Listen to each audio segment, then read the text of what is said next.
tender, hot and spicy, with a steamy look. It was passed on down by my mother, sweet.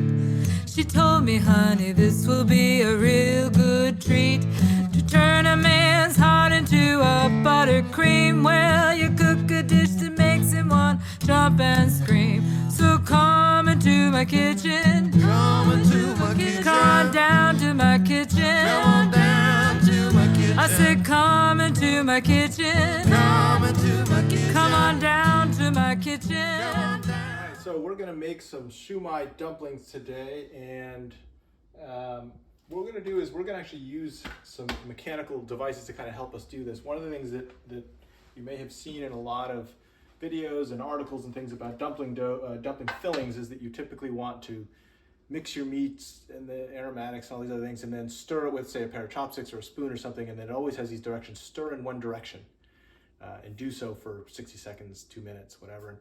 And I've often instructed people to do the exact same thing. What I've also found, though, is if you put them into a Cuisinart or something like this, or even a stand mixer, and just let it mechanically do it, it's faster than what you can do, and it's a lot less tiring. And it still works out just fine. But this is one of those things where we will see what we're going to do here is something that probably most Italian grandmothers would tell you: don't do this to your meatballs, because the meat ends up getting a little springier and not as tender. But of course, in a Chinese dumpling, you want that springiness to the meat. So anyway, for these dumplings, I'm gonna put in a little bit of ginger. There's probably about a teaspoon of ginger once I think it's mashed up, and some green onions. I'm gonna actually buzz these through the machine first, just to kind of get them a bit ground up, and then add in some of the rest of the ingredients. But there's not too much that goes into this thing.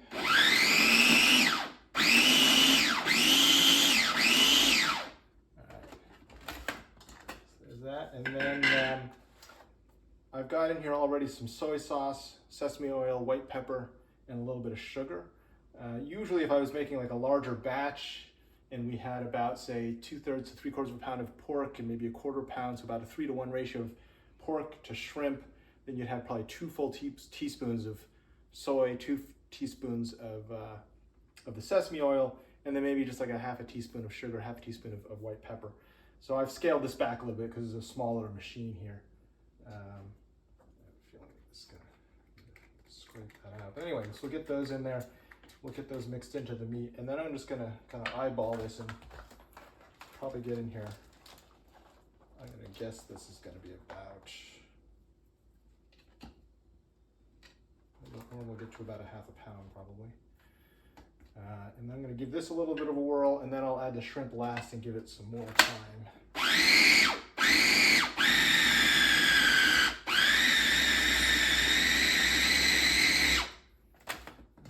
It's already starting to move around in a circle there. Let me add in some shrimp, and again, we're trying to go for about a 3-to-1, maybe even slightly higher ratio of shrimp today, just because I like the shrimp.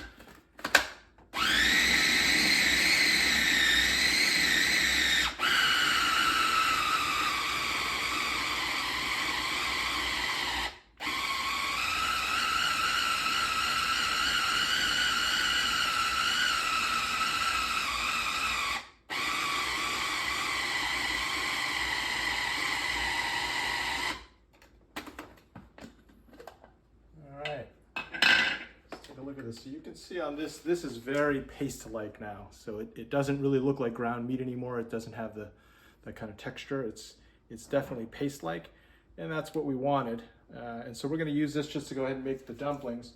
These dumplings are the ones that, if you've had them before, they're not sealed up. They're not going to be boiled. They're going to be steamed, and so these don't need to be folded up. They're mostly just filled and then kind of squished around here. Let me show you. So I'm just going to add some of the filling, and then just make a ring with your fingers just to kind of give yourself a circle. And you can use your finger to kind of work around and kind of help pleat this a little bit. And then we're going to really want to try and just pack in as much filling as we can get in here. And go ahead and squish it down. At a restaurant, you'll probably find that this dumpling is often topped. If you're at an expensive dim sum restaurant, they're going to top it with like the little orange fish eggs and caviar. And if you're at a more moderately priced restaurant, it might be like finely diced carrot for the color, or sometimes I've also seen it with like green peas. They'll put up a couple green peas, but I'm just gonna do them like that. And you can see I kind of squish it a little bit here just to get these pleats, and you can tap it on a tabletop just to get a flat bottom so it'll stand up in a steamer. And I'm gonna use these little pieces of wax paper we've cut just to keep them from sticking to the steamer. So I'm gonna add it to the steamer, and I'll just keep making a couple more here. So again, these are store-bought wrappers. They're round ones. You can use the square ones. It just means you'll end up having little bits of, little corners kind of sticking up. If you don't like those little corners, you can always just trim them off and kind of cut those squares kind of into octagons, like little stop signs. And you will get rid of some of those little extra corners, but it doesn't really matter. I think the key here is these wrappers that I found at the store really have some nice pliability to them, so they hold up well. Sometimes you get some that are a little bit dried out. They don't work quite as well. So you want to make sure that you don't let them dry out on you. And then sometimes you also find if these pleats aren't sticking together and holding up and they're kind of all opening up on you, then before you wrap your dumpling, what you can do is just take the wrapper, dip your finger in a little bit of water and just run it around the edge, and then that will help as it folds over on itself. That water will help it kind of stick together a little bit better. But otherwise, these are holding up pretty well. So again, these we want to get as much in there as we can. So this, we don't have to worry about kind of overstuffing this dumpling like we do ones that we're actually kind of closing them up and sealing them.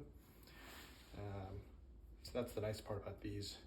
They're much faster and easier. So if you know you're steaming your dumplings, this is actually probably the faster, easier way to make dumplings, because you don't have to worry so much about getting them to close up and pleats and all those other fancy looking things.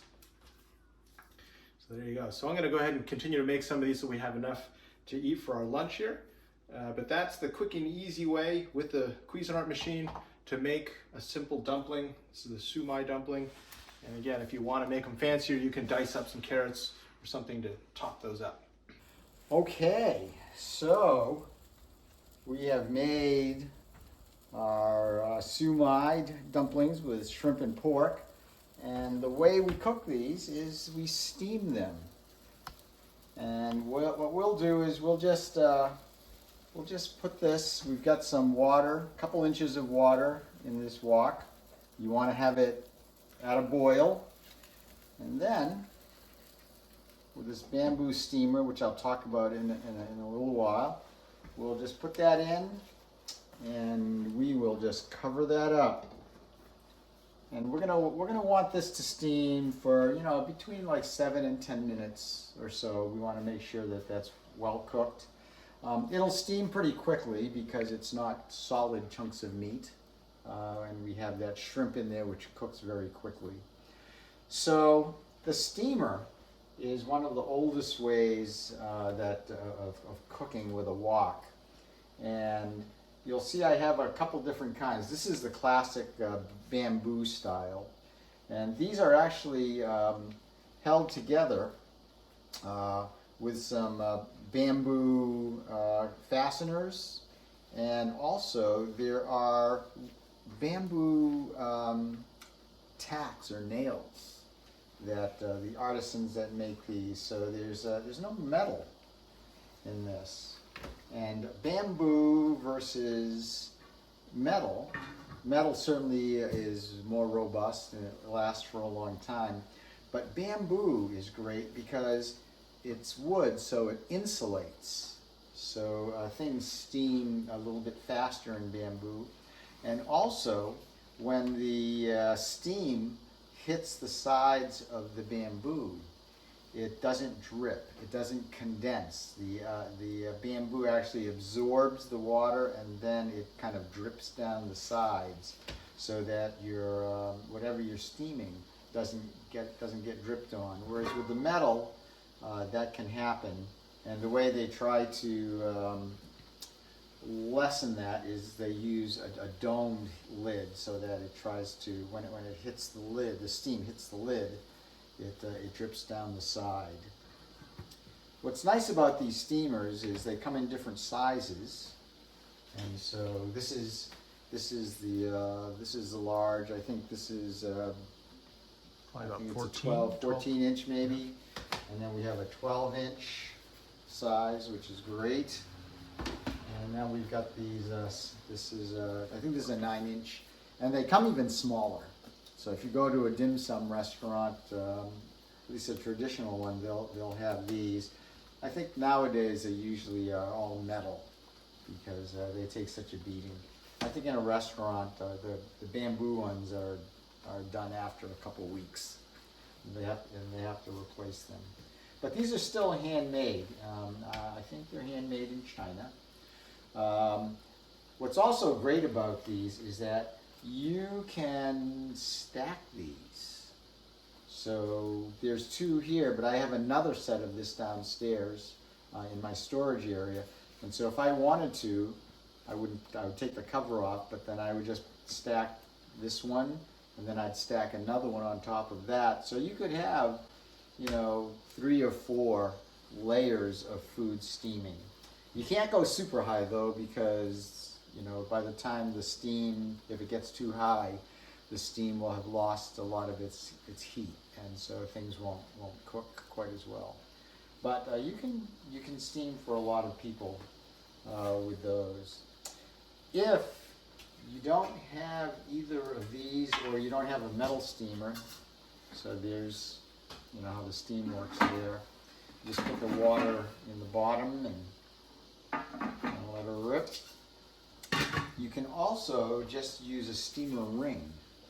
And so this, if I were using this, I would just put this in the wok, and you want to make sure the water doesn't touch this because the water is cooler than the steam.